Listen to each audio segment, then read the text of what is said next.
Ayan, share ko lang kasi sabi ni sir, di daw niya napansin nung binili niya. Pinapa full PMS siya kasi ito sa atin yung kanyang Sportivo, nakabibili lang. Ganda oh. Sportivo X din. Nareso sa atin. Tsaka may isa pa. Ayan pa. Dumayo na sila dito. So ito, share ko lang. Pag nakita ninyong may mga kulubot na ganyan, yung pintura at saka yung may tuklap na dito ang pintura, sabihin yan, pwedeng may tagas na yung inyong brake master.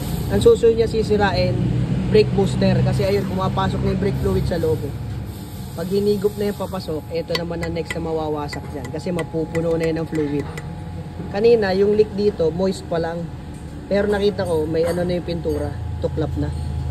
So, nung inabante namin itong brake master, ayun na nga, nakita na sa loob. Marami na siya sa loob, di lang masyado makalabas kasi nakasara eh.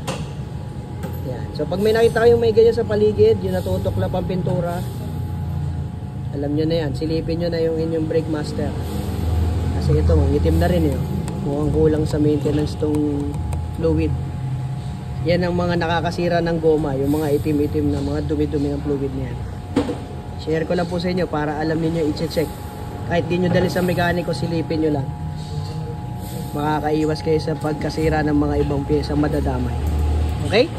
Ayun lang po, sharing is caring. Bye-bye.